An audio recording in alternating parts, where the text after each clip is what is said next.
Well, I know you guys know me as a worship leader and a singer, and I know you guys have heard me sing. You guys have heard a little bit of my testimony, and I hope we're still friends after I tell you the rest of it. Because my testimony is a story of mercy and great grace. And but it's really bad.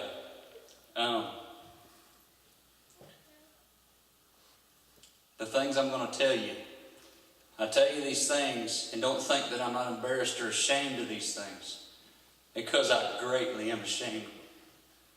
But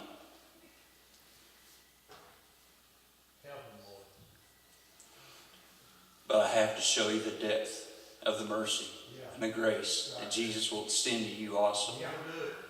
That's the hard part. But I was raised in a Pentecostal church. I did everything in this world to try to get saved. My grandma had instilled in me that I had to do all these things to get saved. And, I'd heard about all the Bible stories about Noah and Moses and all them things, and I'd heard about hell, and I knew that I did not want to go to hell. I knew that. And I said, Grandma, what I got to do? And she taught me that I had to get saved and speak in tongues, and that was the proof that I was saved and all these things. And I had gotten down on the altar one night at Vacation Bible School and begged God to save me, and I even tried to fake speaking in tongues so that my grandma could look back at my grandma, because I kept asking her, am I saved yet? She goes, no, you ain't saved yet, all these other things. So I wanted a relationship with God, but I don't think my heart was right, and I don't know what that looks like or how to explain that. But I'll tell you later, but I just know the moment I got saved is when I got saved, okay?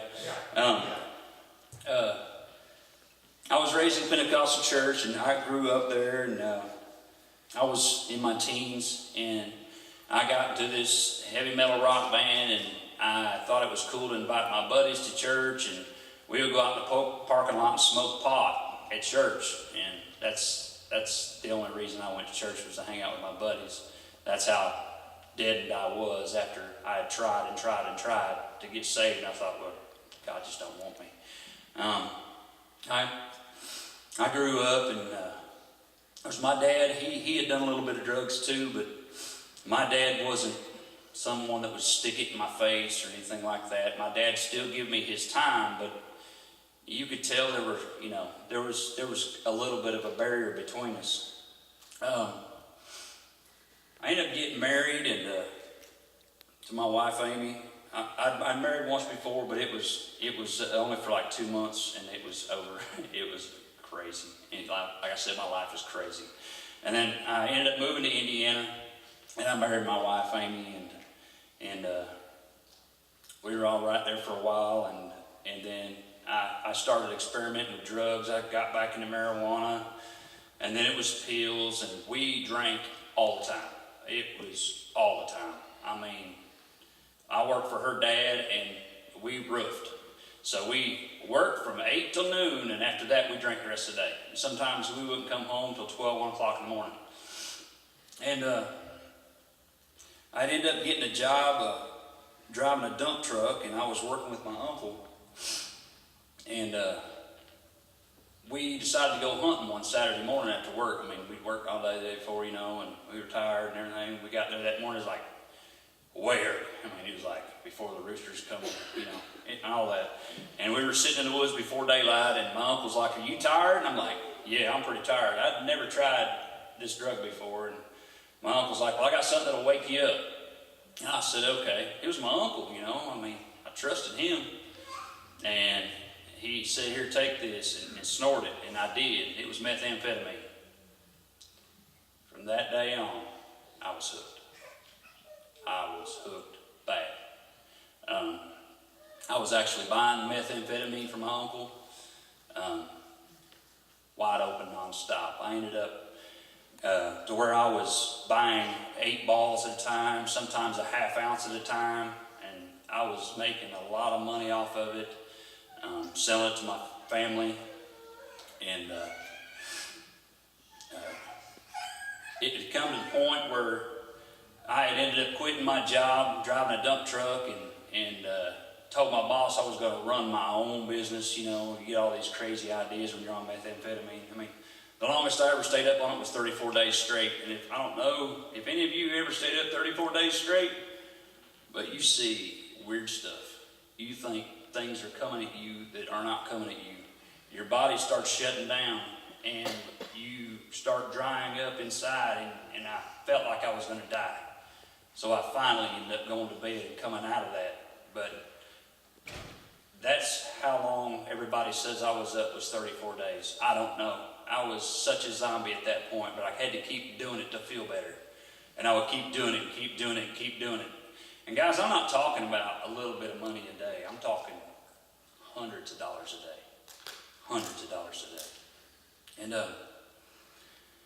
so I finally got to the point where we were living in our house, all the electric was off, everything was off. We were hiding from CPS in Indiana. We lived up there. We had a 2-story house. And we would huddle all the kids up in there, and we had some little propane heaters and stuff like that we keep them warm with. And I mean, it was bad. We kept a cooler with lunch meat in it. This is how I let my children live. It's how I let my children live. That's how we lived. And CPS would come beat on the door with the sheriffs and everything else, and we would all get in a huddle, and we would get down, and we'd pretend like we wasn't there. And I mean, they'd try to beat the door off the hinges. So me and my wife finally decided that we had to get out of there or we was going to lose our kids. I mean, to be honest, we probably needed our kids took from us. There ain't no doubt about that. There's no doubt about that. I agree with if somebody come took my kids, I'd agree with them. It might have woken me up. So we ended up moving to Kentucky. It's like, well, let's just get away from the drugs. Let's get away from everything. And so we moved to Kentucky. And I got a job and everything, started working, but so happens the people I was working with were also using methamphetamine in Kentucky. So I was able to stay away from it for a little while, but I come home one day after work, and there was a police vehicle in my driveway, one of them unmarked deals, you know. And I was like, man, what's going on? I was scared, you know. I was like, well, what's going on here, you know? And I go in the house, and my wife's like, chill out, it's cool, it's cool, it's cool. I'm like, what? I said, why is this cop here? She goes, he's trading us meth for pills. I was like, great. And I was a sucker for meth, and I did not care. And there we were trading a cop. He was busting pills up on my kitchen table, snorting them, and he was sliding us cocaine and meth as fast as he did a pill. I mean, it was. So I figured, well, I can't run from it. Might as well just go back to what we was doing. And there I was on meth again. So we'd moved a few times and everything else, and then I had met this other guy that manufactured meth, and I got talked him into moving next door to us and all this. And of course, I couldn't make meth, but I could get him the ingredients, and I could help a little bit and things like that. I actually couldn't make it all myself. I'd probably blow Lily, Kentucky to the sky.